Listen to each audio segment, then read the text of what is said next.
11월 첫 주 열면서 오늘 볼리비아에서 선교하시는 구광무 선교사님 말씀 증거하십니다. 너무 좋습니다. 그리고 더 좋은 일이 하나 있습니다. 그것은 볼리비아로 선교사 파송될 때에 저희 미국 장로교 교단 선교사님이 아닌 다른 교단에서 미주 한인 장로교단에서 파송을 받았습니다.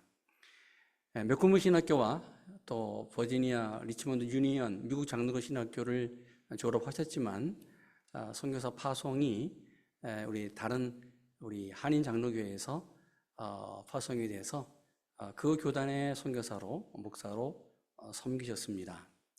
제가 기도하면서 우리 미국 장로교 또 원래 고향으로 친정집으로 돌아올 수는 없을까 그러한 고민과 기도하는 가운데 지난 9월 우리 선교사님이 다니셨고 또 거기 출신인 레이프 교회 그리고 중서부 한미노회에서 미국 장로교 목사님으로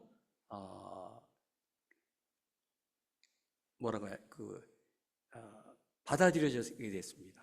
그래서 이제는 우리 미국 장로교 목사님, 선교사님으로 선교를 하게 됐습니다. 얼마나 감사한지 몰라요. 이 모든 것이 하나님께서 인도하셨고 하나님께서 계획해 주신 줄로 믿습니다. 11월 달 또 다른 지역 교회에서 볼리비아 특별히 단기 선교를 준비하고 계시는데 특별히 잠깐 미국에 이제 오셔서 다시 돌아가는 그 상황 속에 저희 교회에 들렸습니다. 제가 기억하기는 작년 이 11월 달, 10월 달에 저희가 단기 선교를 다녀왔습니다. 볼리비아. 근데 올해 선교사님 오셨고 기도하기는 내년도에 11월 또 10월 경에 저희 교회에서 다시 볼리비아로 우리 단기 선교 팀들이 가기를 소망합니다. 여러 가지 좋은 소식들이 기도로 저희가 지금 나눠지고 있습니다. 선교사님 나오실 때에 우리 할렐루야 우리 환영하면서 하나님께 영광을 돌리겠습니다.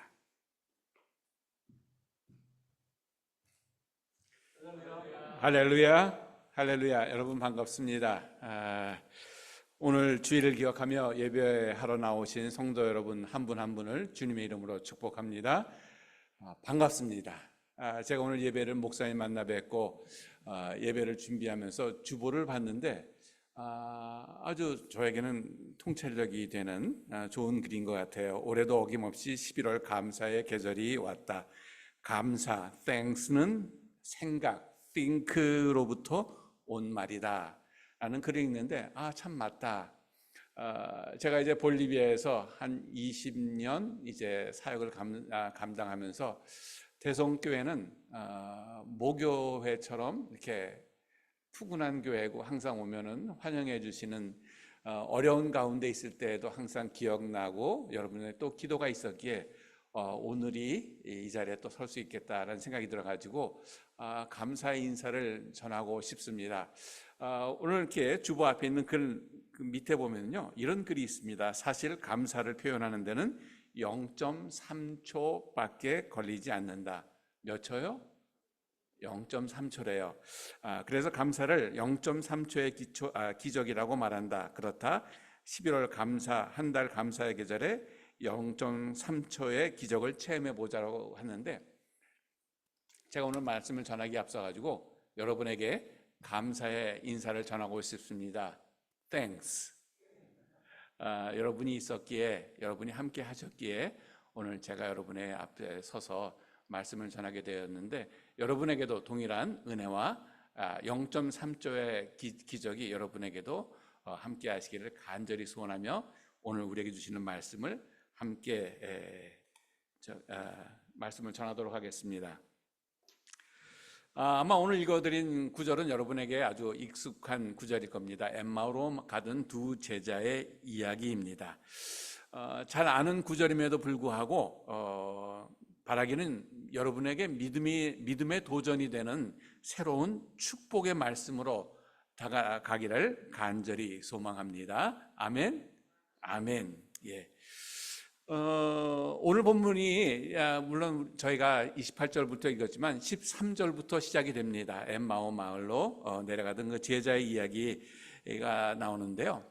자세히 살펴보면 그 본문 안에는 당황스럽고 황당한 이야기들로 가득 차 있는 것을 알 수 있습니다. 비슷한 말인 것 같죠. 당황과 황당, 앞뒤 글자가 바뀐 그런 글인데요. 사전적 의미는 이렇습니다. 당황은 놀래서 어찌할 바를 모를 때 쓰는 게 당황이고, 황당은 말이나 행동이 터무니없을 때 쓰는 단어가 황당이라고 합니다. 13절에 그 날에라고 하면서 오늘 본문의 말씀이 사건이 시작이 됩니다. 그날이 어떤 날입니까? 그날은 바로 예수님께서 부활하신 그날입니다. 또 그날은 어느 날입니까? 신앙의 여인들 막달라 마리아와 다른 여인들이 예수님 빈 무덤을 찾아간 그날이었습니다. 또한 이 여인들의 이야기를 듣고 베드로와 다른 제자들이 달려가서 빈 무덤을 찾아간 바로 그날이 동일한 날입니다. 그날에 이 두 제자는 예루살렘을 떠나 엠마오 마을로 향하고 있습니다. 아마 두 사람이 내려가면서 이런저런 이야기를 두런두런 나누었을 것 같습니다. 그런데 그 대화의 내용은 우리가 보지 않아도 너무나 뻔한 얘기일 것 같아요. 며칠 전만 해도 예수님께서 예루살렘에 입성하면서 온 백성들이 호산나 호산나 하면서 예수님의 입성을 환영했습니다. 그러면서 그들에게는 이런 생각이 있습니다. 자, 이제 예수님께서 예루살렘에 입성하셨고 모든 백성들이 우리의 임금으로 왕으로 초대하면서 이제 우리가 로마의 압정에서부터 해방이 되고 또한 우리에게 필요한 모든 것들을, 왜냐하면 그들은 봤어요. 오병이어의 기적을 받고 치유의 역사를 받고 이제 예수님께서 우리의 왕이 되면은 우리의 인생은 너무나 행복하고 즐겁고 기쁨으로 가득 찰 것이라는 막 그런 기대감이 있었을 겁니다. 그런데 갑작스럽게 그 입성한 지 일주일도 되지 않아서 예수님께서 십자가에서 못 박혀 돌아가시는 처참한 사건이 발생을 합니다. 아마 이 두 제자에게는 물론 다른 제자도 마찬가지였겠지만 당황스러울 것 같아요. 이스라엘 백성을 위해서 예수님께서 임금이 되어주시고 왕이 되어주셔서 자기 백성을 구원할 줄을 알고 그것을 기대했는데 너무나 비참하게 너무나 부끄러운 모습으로 처참하게 십자가에 돌아가시는 그 모습을 그들은 봤기 때문에 그렇습니다. 또한 예수님 입장에서도 보면요, 이 제자들을 보면서 아주 당황스럽고 황당하기는 마찬가지였을 것 같습니다. 16절에 보면 이런 말씀이 나옵니다. 그들의 눈이 가리워져 예수인 줄 알아보지 못했다고 합니다. 당연한 얘기 아닙니까? 눈이 가리워졌는데 어떻게 그분이 예수님인 줄 알아볼 수 있겠습니까? 제가 예수님이었다고 한다면 괘씸했을 것 같아요.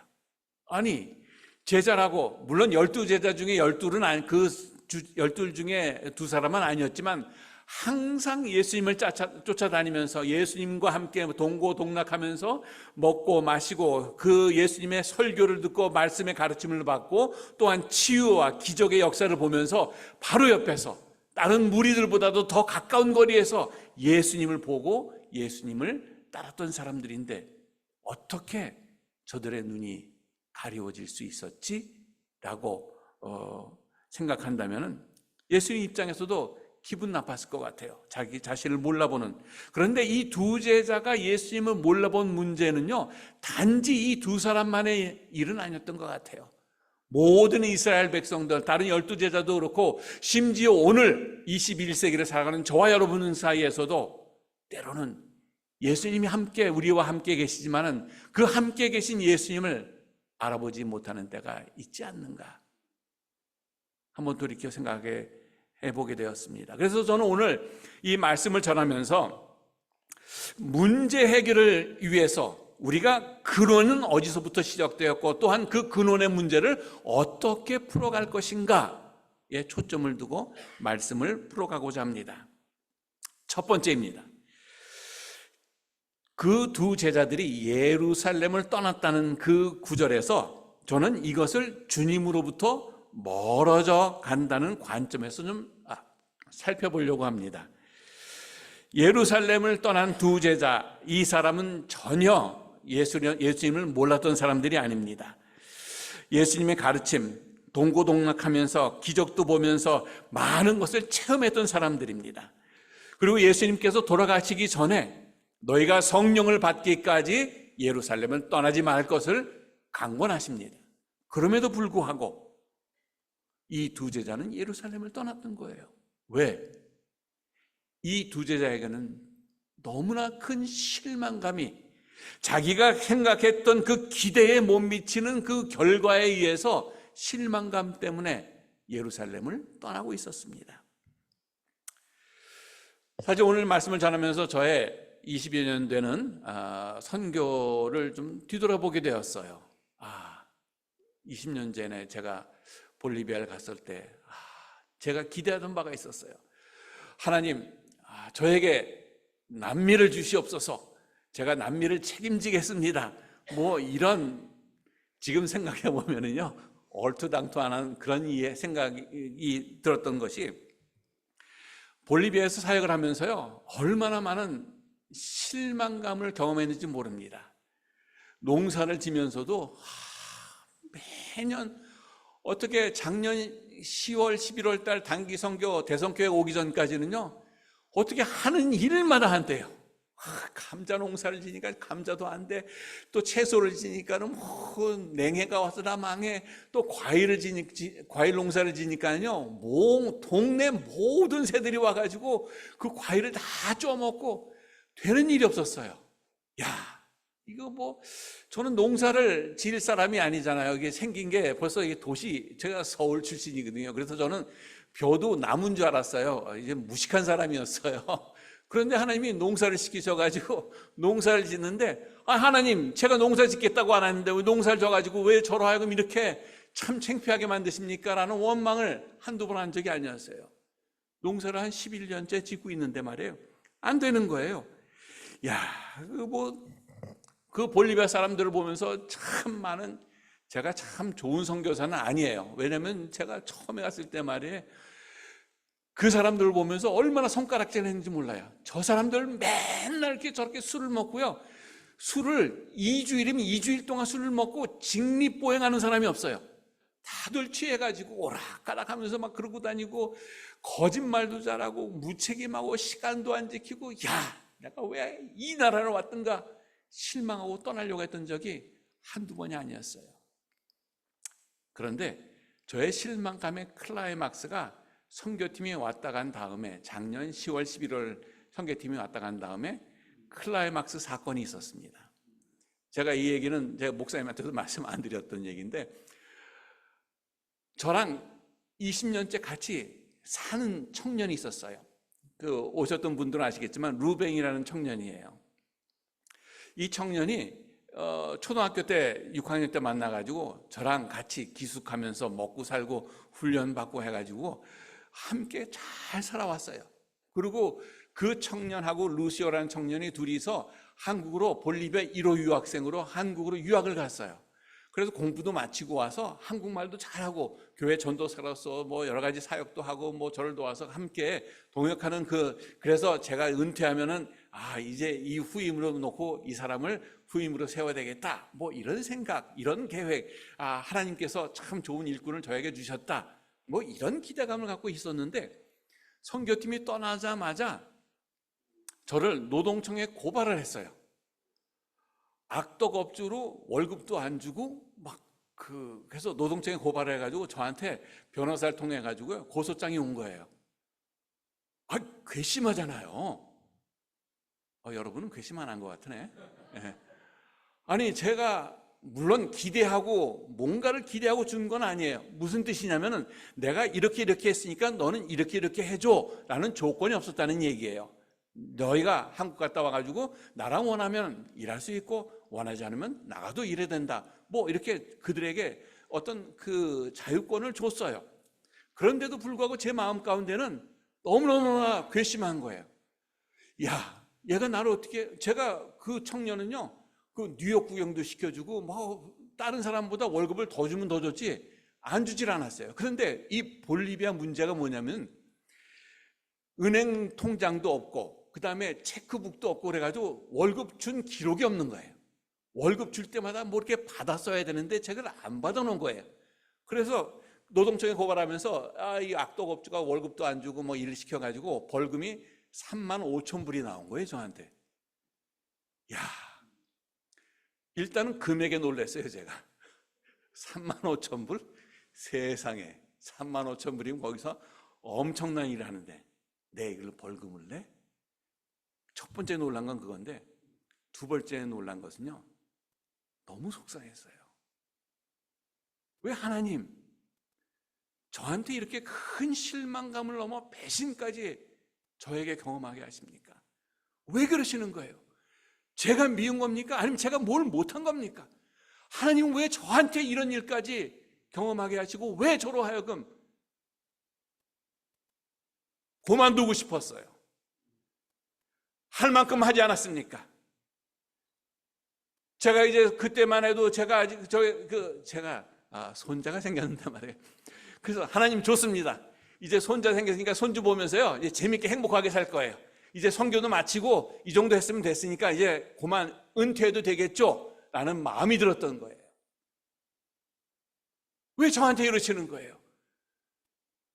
맡을 자에게 구할 것은 충성이라 하셔서 제가 충성하려고 하는데 왜 그 제가 하는 모든 농사로부터 모든 사역 가운데 왜 이렇게 아픔을 허락하시고 왜 이런 일들을 저한테 허락하시는 거예요? 저 이제 볼리비아 싫습니다. 그만두고 싶어요. 떠나겠습니다. 이런 생각 가지고 기도를 하는데요, 하나님은 아니시라는 거예요.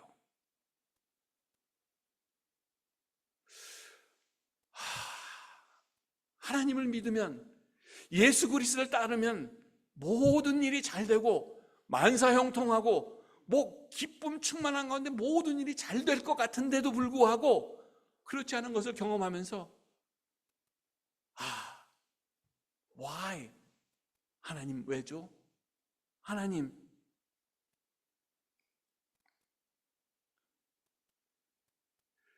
이런 과정을 지나가면서 제가 예수님을 생각해 보았어요. 그리고 그 예수님의 십자가를 생각해 보았습니다. 예수님의 그 십자가는 하나님께서 작정하신 일이라는 거예요. 예수님 자신도 그 십자가를 지고 싶지 않았어요. 잡히시기 전날 밤에 그 겟세마네 동산에서 기도할 때, 하나님 아버지여 이 잔이 내게서 지나가게 하옵소서. 한 번이 아니었어요. 아버지여 이 잔이 내게서 지나가게 하옵소서. 아버지여 이 잔이 내게서 지나가게 하옵소서. 얼마나 열심히 기도하셨던지 그 땀방울이 빗방울이 될 정도로 아버지여 이 잔이 내게서 지나가게 하옵소서. 예수님에게도 유혹이 있으셨을 것 같아요. 왜? 그 골고다 언덕만 넘어가면 광야이기 때문에 아무도 찾을 수 없는 살 길이 있었어요. 그런데 그 살 길을 가신 것이 아니라 십자가를 지셨다는 것. 왜 십자가를 지셨을까요? 하나님께서 작정하신 일이었기 때문에 지셨다고 저는 믿습니다. 하나님이 세상을 이처럼 사랑하사 독생자를 주셨으니 이는 저를 믿는 자마다 멸망치 않고 영생을 얻게 하려 하심이라. 할렐루야.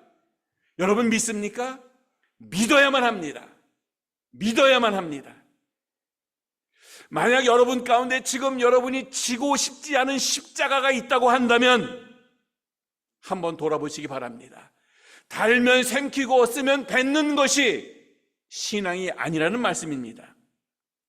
여러분이 지고 싶지 않은 그 십자가가 있다고 한다면 교회를 떠나지 마시고 주님을 떠나지 마시고 예루살렘을 떠나지 마시기 바랍니다. 오히려 그 십자가를 꽉 부여안고 가게 될 때에 하나님을 기쁘시게 하고 하나님의 뜻을 이루어드리는 복된 대성 장로교 성도님 되시기를 주님의 이름으로 축원합니다. 두 번째 문제가 있습니다. 두 번째 문제는 무엇이냐면 이 두 제자에게는 예수님을 잘못 알고 있다는 겁니다. 두 사람이 내려가다가 글로바란 제자가 예수님을 보고 이렇게 다그칩니다. 당신이 예루살렘에 체류하면서도 요즘 거기서 된 일을 어찌 혼자만 알지 못합니까? 라고 다그칩니다. 예수님 입장에서는 황당했을 것 같아요.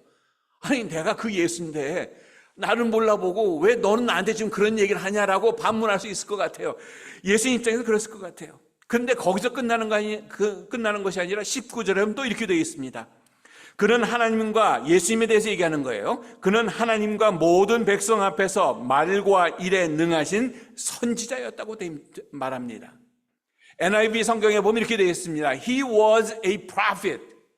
He was a prophet. 그 선지자도 아니고 선지자 중에 한 사람이었다고 얘기합니다. 사랑하는 여러분, 여러분의 그 생각으로 하나님의 능력을, 예수님의 능력을 제한하시지 마시기 바랍니다. 우리는 이런 잘못을 종종 범하는 것 같아요. 어떤 거냐면요, 모세가 언약궤를 십계명을 받으러 그 시내산에 올라갔을 때 하나님께서 그에게 이렇게 그 성막을 보여주셨어요. 그리고 내려가면 이 성막을 지어라. 이게 성막을 짓고 거기에 그 기구들을 놓고 그다음에 맨 끝에다가 지성소를 놔서 거기 언약궤를 놓으면 내가 거기에 임재하겠다. 그 하나님이 임재가 이스라엘 백성이 40년 광야 생활에서 함께 쭉 하는 것을 그 안에 계시면서 그 지성소 안에 계시면 언약궤 안에 계시면서 임재가 나타나겠다고 말씀을 합니다. 그런데 우리는 어떤 잘못을 범하냐면요, 이런 거예요. 그래, 하나님이 이 안에 계시니까 요만한 언약궤 안에 하나님이 계시는 거야 하면서 여러분은 여러분 자신의 어떤 그 박스를 만들어 놓고 하나님을 거기다 구겨 넣는 것은 아닌가. 이것이 내가 정의하는 하나님입니다. 하나님 요렇게 해주셔야만 합니다. 요렇게 해주셔야지 내 하나님이 되시는 거고, 만약에 그것을 어쩌면 저희는 임대인이고 하나님은 임차인이에요. 가서 렌트로 와서 들어와 사는 거예요. 여기 살면서 요렇게 내 인생에 해주세요 라고 요구할 때가 있지 않은가. 우리는 너무나 요나의 이야기를 잘합니다. 요나의 변명은요, 하나님께서는 니느웨를 가서 그 백성을 구원하라고 합니다. 근데 요나는 너무나 그게 싫었어요. 그런데 그 싫은 내용들이 비상식적인 것이 아니었어요. 그의 그 불순종한 이유는요, 합당한 것이었고 아주 상식적이었고 자기 백성을 사랑하는 일이고 하나님께서 원하시는 일임에도 불구하고 그건 아니라는 거예요. 그래서 도망을 가는 거예요. 욥바로 가고 배를 타고 멀리 니느웨에서 반대 방향으로 가고, 그것도 모자라서 배 밑창으로 내려가고 그것도 모자라서 결국은 큰 물고기 안에 갇히게 되는 사건을 경험하게 됩니다.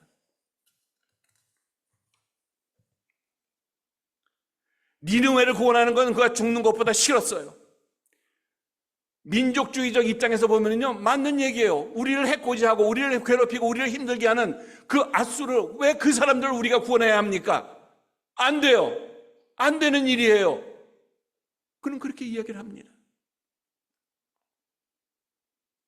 명분이 있었어요. 그런데 한번 생각해 보세요. 하나님은 크리스천만 사랑하십니까? 아니에요. 모든 백성을 구원하기 원하셨어요. 아까 말씀드렸지만 하나님이 세상을 이처럼 사랑하는 그 세상 가운데는 주님을 따르는 사람도 있지만 주님을 따르지 않는 사람들이 예수를 믿고 구원받기를 하나님은 원하고 있지 않으십니까? 그거예요. 그런데 우리는 어떻게 생각하냐면 나는 잘 돼야 돼. 나는 아프면 안 되고 내 자녀들이 뭐든지 성공해야 되고, 여러분 나는 내 안에는 나뿐이 없는 것 같아요. 여러분 안에 과연 하나님이 어디 계십니까? 앞서 말씀드렸지만 우리가 생각해 볼 때 우리 안에 감사가 있어야 하는데 생각만 있고 그것이 전환이 되지 않아가지고 감사가 없게 된다고 한다면, 제가 왜 하나님께 원망했습니까? 제가 기대했던 바가 있는 거예요. 그런데 그것이 이루어지지 않는 거예요. 그것에 감사하지 못한 이유가 바로 그것 아니겠습니까?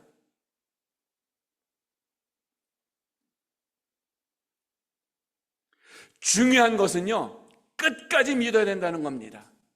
하나님의 능력을, 우리 하나님 아버지의 그 크신 능력을 기쁠 때까지만 믿는 것이 아니라 끝까지 최후의 순간까지 믿어야 한다는 것입니다. 여러분 믿습니까?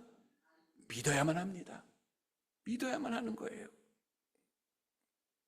제가 한번 그 설교할 때 말씀드린 적이 있는데, 제가 사는 데가 고산지대거든요. 높습니다. 볼리비아는 6,800m까지 있어요, 산이. 근데 그 6,800m 산이 생긴 그 이유가요, 그 태평양판이 대서양판을 치고 밑으로 들어가면서 대서양판이 들려가지고 쫙 해서 생긴 게 락키 산맥하고 안데스 산맥이 생긴 거예요. 놀라운 것은 이렇게 엄청난 이야기를 하는데 여러분 아무도 안 놀라신다는 거예요. 하나님께서 하셨어요. 천지를 창조하시고 지금도 살아 운행하시고 역사하시는 가운데 그걸 밀어넣으시면서 올리시면서, 사람이 말에 역도하면 말에 뭐 용상해가지고 뭐 역도해서 500km, 600km 뭐 올리면 세상이 놀라는데, 안데스가 올라가고 락키 산맥이 올라가는데도 아무도 안 놀라는 거예요. 여러분이 안 했다 이거죠? 맞아요. 여러분이 안 했어요. 하나님이 하셨어요. 그 놀라운 역사를 끝까지 믿어야 된다는 겁니다. 끝까지. 제가 앞서 말씀드렸지만 그 루뱅 우리 청년 이야기를 하면서 그 사건을 지나면서 제 마음 가운데 드는 건 그거였어요. 처음에 그 일을 당하면서 It's enough. Enough is enough. 여기까지 라고 했는데요, 그 사건을 지나면서 제 마음이 변했어요. 이제 first 20가 지났다. second 20 years를 시작을 하자. 저는 이것이 저의 고집이나 아집이나 뭐 이런 것이 되기를 원치 않습니다. 그러나 지금부터 다시 시작하는 second 20 years가 되면 좋겠다는 간절한 소망이 있습니다. 이야기는 뭔지 아시죠? 여러분 앞으로도 20년 이상은 저와 함께 계속 기도하시고 해야 된다는 얘기예요. 그런데 요번에 가가지고 가족회의를 했어요.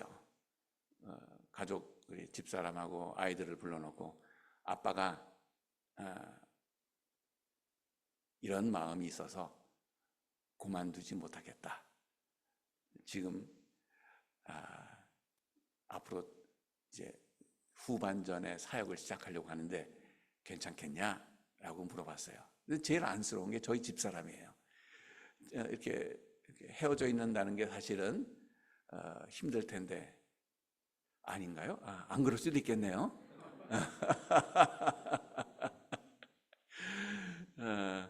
그랬더니 그렇게 하라고, 오히려 같이 하지 못해서 미안하다고. 저희 집사람이 건강이 안 좋아서 이제 고산에서 내려와서 딸 옆에서 같이 지금 한국에서 살고 있고, 저만 이제 볼리비아에 있는데요. 그 과정을 지나면서 그런 생각이 드는 거예요. 그렇게 결정하고 아이들하고 가족 회의를 하고 예배 기도하면서 제 마음 가운데 기쁨이 회복됐어요.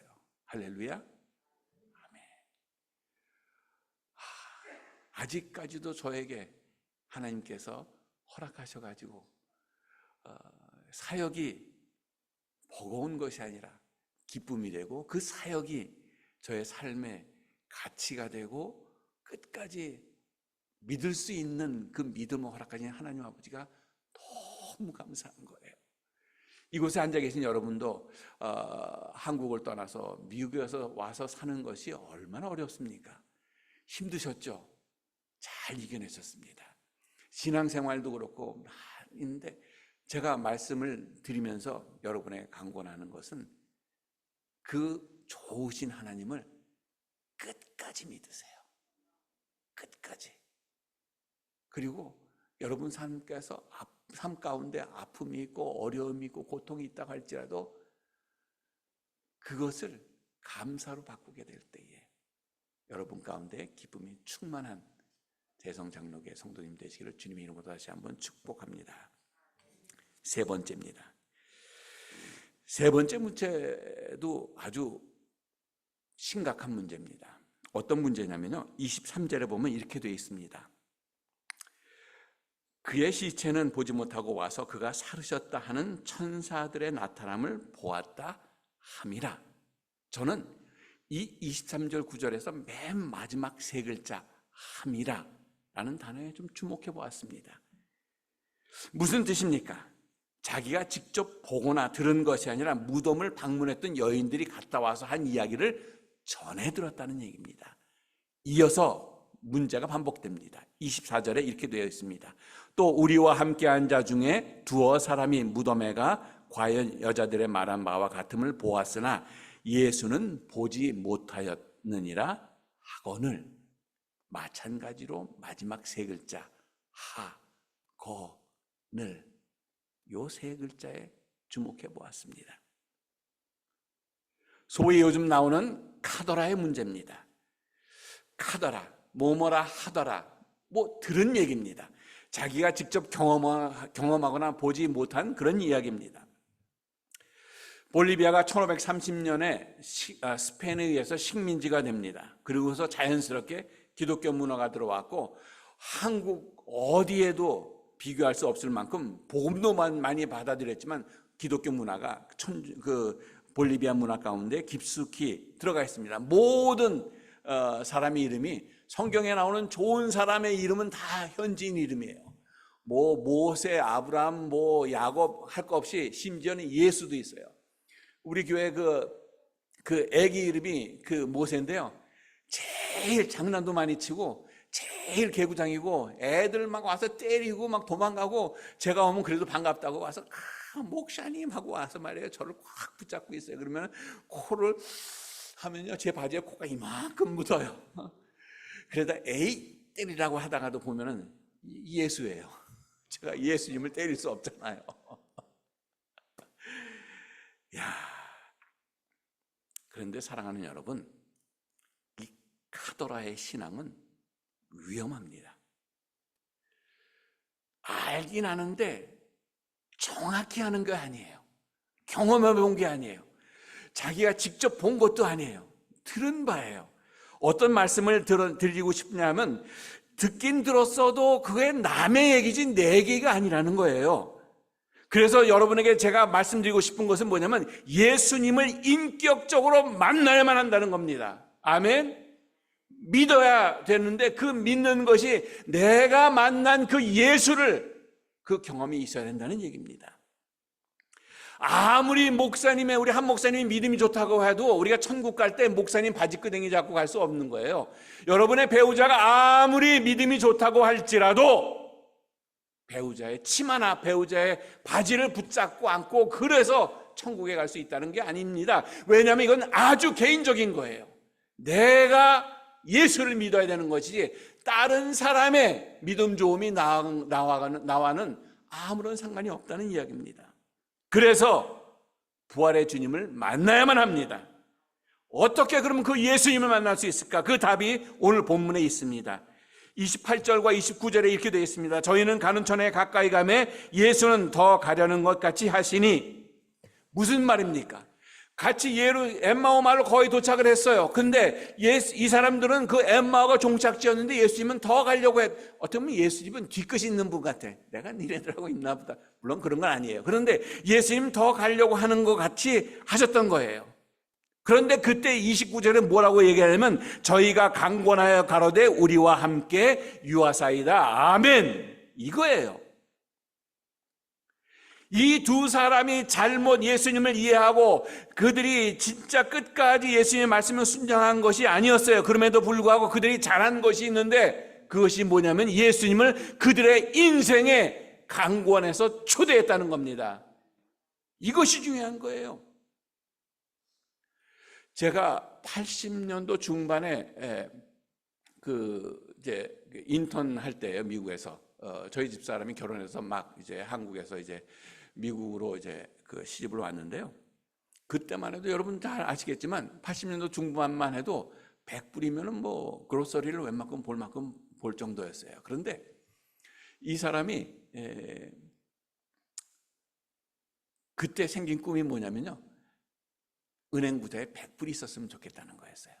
한 번은 그로서리를 갔는데 사왔는데 보니까는 100불이 넘어갔던 것 같아. 그래서 넘어갔을 때 이건 넘어갔네요 하니까 그다음 뭐 찍으니까 요건 아니에요, 요건 아니에요, 요건 못 사겠습니다 하고 물건을 놓으면서 마음이 좀 슬펐던 것 같아요. 그래서 100불만 있었으면 좋겠다. 뭐 그때는 경제적으로 진짜 얼마나 어려웠냐면요, 맥도날드를 가면 캄보를 못 시켜 먹었어요. 그래가지고 맥도날드 가서 샌드위치만 사고 그 슈퍼에 가가지고 캔소를 하나 사가지고 절반 해가지고 이건 자기 거, 이건 내 거. 알콩달콩한데 이게 가난해 보지 가난한 사람들에게는 그게 참 비극적인 얘기거든요.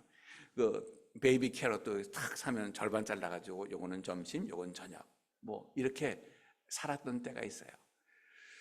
그래서 그때 100불만 있으면 좋겠다라는 꿈이 생겼고, 지금은 그 꿈을 이뤄서 은행 구좌에 100불이 있습니다. 100불이 좀 더 되는군요. 무슨 말씀을 드리려고 하냐면 우리 집사람이 꿈을 이뤘다는 거예요. 목사님 이거 저기 방송 됩니까?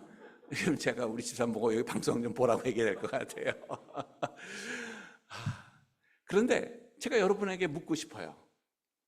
여러분은 얼만큼의 돈이 있으면 여러분 행복하시겠어요?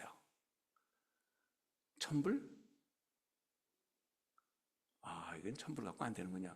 10,000불? 역시 그 산호세는 지역이 좋군요. 한 100만 불? 100만 불도 미동하지 않아. 대단한 민족의 교인들이에요. 그런데 여러분 구좌에 아무리 0이 많다고 해도 말이에요, 0이 3개건 0이 6개건 7개건 상관없이 0 앞에 일자 하나 없으면 아무것도 아니라는 거예요. 무슨 말씀이냐면, 여러분 삶에서 예수 그리스도 한 분이 안 계신다고 한다면 여러분이 갖고 있는 모든 것이 아무것도 아니라는 뜻이에요. 그래서 예수 그리스도가 중요한 겁니다.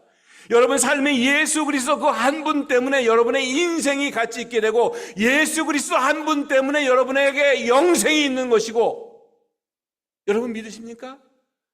아멘.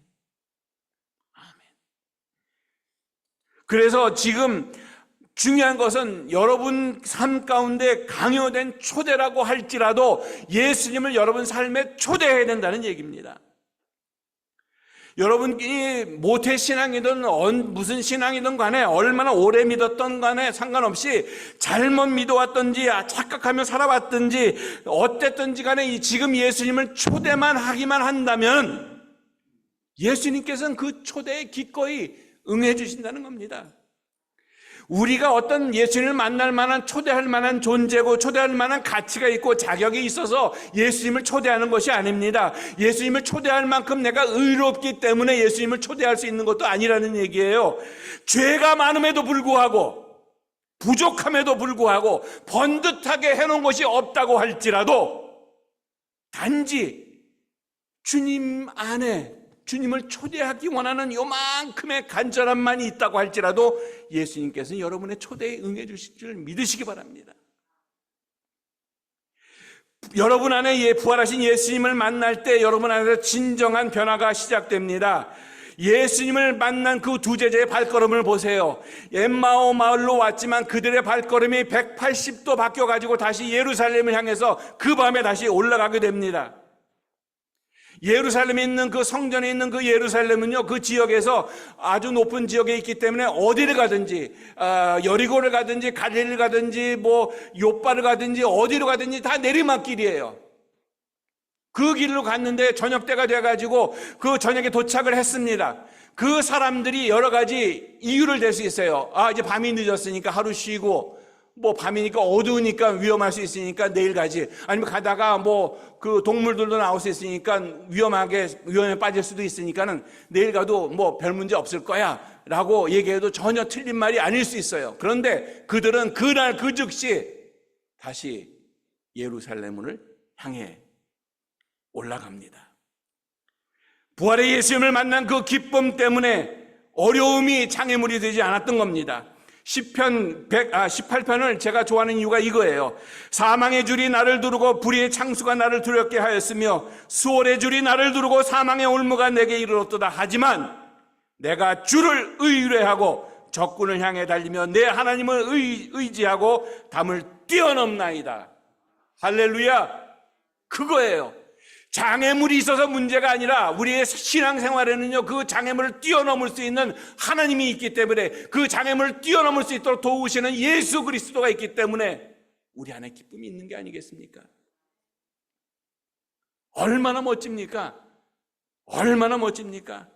부활의 주님이 그들과 함께 하시기 때문에, 그리고 지금 우리와도 함께 하시기 때문에 우리 안에는 기쁨이 있을 수 있는 거 아니겠습니까? 어려운 상황 속에서도 think 했을 때 그 think가 thanks가 되는 대성교회 성도님 되기를 간절히 축원합니다.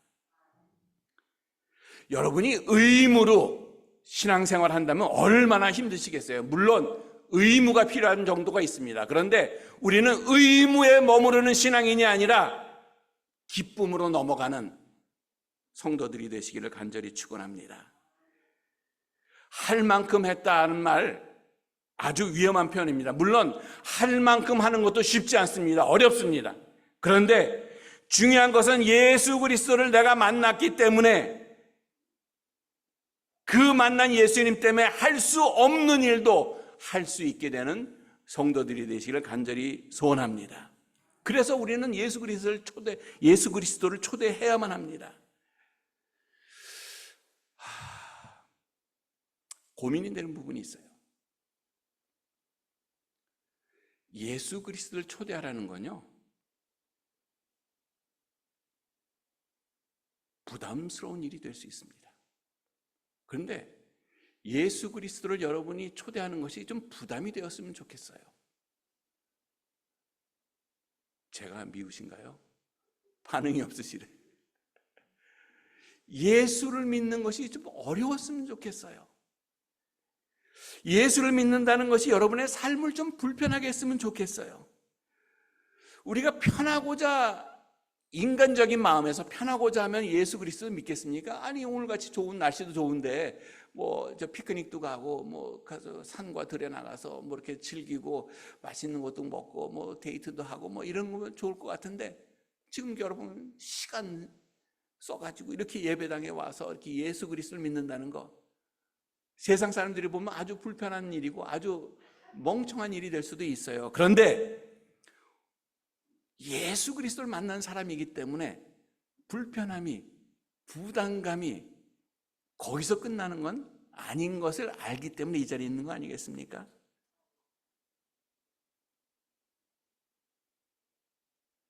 오늘 말씀을 마치면서 저는 이런 간절한 소망이 생겼습니다.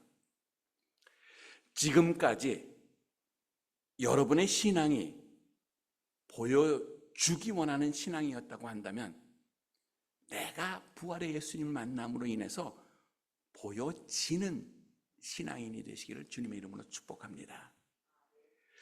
지금까지 복음을 들려주기 위한 복음이었다고 한다면, 예수를 만남으로 인해서 그 복음이 들려지는 신앙인이 되시기를 주님의 이름으로 축원합니다.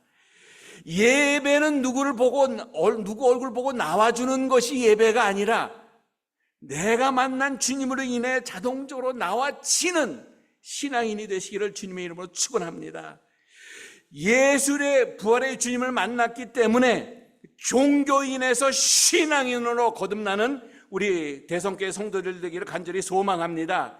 신앙 생활이 의무를 넘어서 기쁨으로 변화되기를 간절히 소망합니다.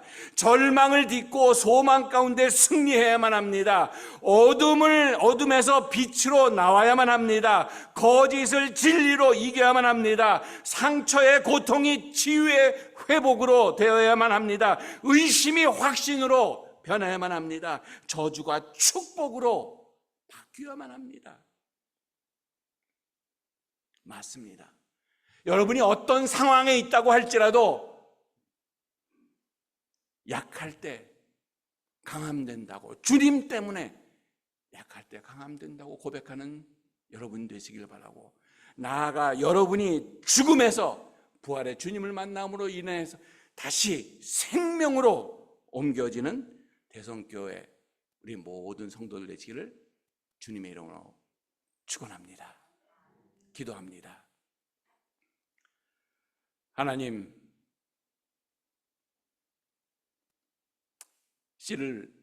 복음의 씨를 뿌리라 해서 종은 부족하지만 뿌렸습니다.